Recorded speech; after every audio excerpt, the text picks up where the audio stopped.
I was a little bit afraid to sign up as a seller on Poshmark because when I was doing my research, it seemed like people had very high expectations of the products they were getting, and that it would be a little bit more difficult than eBay that way. And I absolutely think that's true, and I think that Poshmark itself sets a very high standard. When you watch their videos on how to ship, they're giving away free stuff. They have cute packages and stickers and tissue paper and bows, and by the time you add all that up, if you're selling an item under $20, after they take their 20%, you're probably going to be losing money. So I have found a way around that.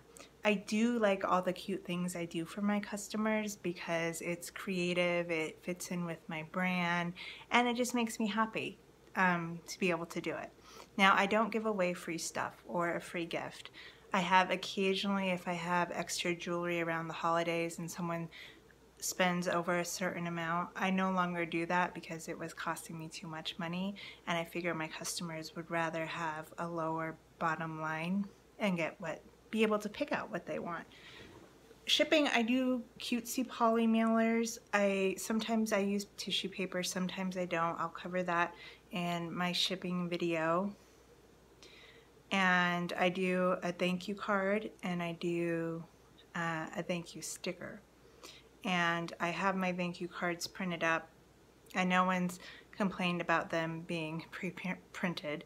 One of the funny stories I have to tell you about the high standards on Poshmark is it's not a rule that you have to have a thank you card, but I was hurrying to get things packaged up on the same day that the buyer had bought it, and I had to really hurry to get to the post office in time. And as soon as I put the tape over this huge box, I looked down and the thank you card was sitting right next to me. And I was like, oh, do I open this back up and mail it tomorrow, or do I forget about it and do it now? And so I decided to forget about it and do it now. And the buyer was very pleased with her purchase, and she did leave a note that she would have appreciated a thank you card. That's how high the standards are on Poshmark. I know some sellers don't do thank you cards. I like to have it be like a present, but I also cut costs as much as possible for myself, for my own sanity, and for my own bottom line. And I think it's just a nice personal touch where you'll be like, oh, like I wasn't going to take the time to leave a love note, but I will now. And I do the same thing for my eBay buyers as well, and they really appreciate it because it's much more unusual to get a thank you card and get cute packaging over there. I don't do a lot of bows and ribbons because they're more expensive. I do things that will protect the item with a cute no, it's not even cute. I use a plastic bag to ship everything in, and then I put it in a poly mailer, or I use the free boxes from the post office. And when I'm using the free boxes, I will use ribbon or tissue paper, so it still feels like a present. It still feels cute, just because I think that the buyers on Poshmark really do expect that. And the only other problem I've run into there is just lighting. If I even say an item is this color and I mark it in that color group and the picture looks that color, there have been a few instances where the buyer thought it was a totally different color. So I really try to clarify that as much as possible. I know there's a 2 to 7 day shipping window. I try to be within 0 to 2 days, and 2 days is only if something's really gone wrong in my life. So I do semi-cute packaging that doesn't cost me too much money. When I thrift an item, I go over it 2 to 3 times before I ever list it, looking for holes, looking for peeling. I used to take the time to try to fix peeling with this little shaver thing. It was just taking up too much time, and I wasn't happy with the effect. So I stopped doing that, and I will just redonate it. I will redonate an item if it has more than like peeling or fading. Now, you don't have to take measurements, and you may be wondering, do I even need to take measurements? I have found that I need to take measurements because these items are thrifted, or they might have been in my own closet and washed for a while. They could have shrunk.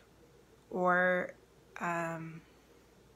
you know, especially on Poshmark, I find that people, if the measurements aren't listed, they'll say, what's the measurement? What's the measurement? What's the measurement? Over and over. It's really hard to get by. So I decided to answer the question before they asked it. I take the time. I measure everything, even if it's a brand that everyone's very familiar with, like Old Navy. I measure everything, and I try to explain how I measure it, so that part can't be confusing. So it's your business. You can do whatever you want. For me, measuring is probably my least favorite thing I do, but it's one of the most important because it really ensures that the buyer is going to be able to wear the item if they take the time to look at it and if they know their own measurements. And I think that's really it. I try to take really beautiful photographs, but I make sure that when they get the item, they're not going to be disappointed or think that it looks different. I know that Poshmark does supply filters that you can use when you're posting your listings. I don't use those. I try to use natural sunlight, and I do some adjustments, but I think that their filters are much too drastic, and the item may look better, but it probably won't look, the buyer might not even recognize it with the filters that they use. So I personally choose not to use their filters. So accurate photography, measurements, cute-ish packaging, a thank you note of some kind, and quick shipping. So I do that. That's just the bare minimum I do. I've been doing this for a year now. I have my routine down. So those are the things I do, and I get a lot of 5-star ratings, and it always makes me happy. I know on online forums a lot of people will complain when they get 4-star ratings, and it is so frustrating to get a 4-star rating. It's like, what more could I have given you than what I already gave you? And oftentimes there won't be feedback on what you could have done for that extra star, and I always smile because I feel the same way when I get a 4-star rating. It's like, what else could I have done? But I honestly think a lot of it has to do with Poshmark shipping, and buyers may not know that we're not setting that shipping price, and you know, that $6, we have no control over that. And so, you know, if I was just buying it at an online retailer and they charged me $6 shipping on a little necklace, that would knock off a star for me or more. So that's really all I do to get 5-star ratings. I find that it works really well. I'm no longer scared of listing on there. I'm really happy there. I find that it's a great community. I'm more comfortable there than I am on eBay. I'm choosing to give Poshmark really all of my time right now, because I feel that they do a phenomenal job on protecting their sellers, and they allow me to do my job, which is give a great product to buyers. And so, you know, I'm really in love with Poshmark.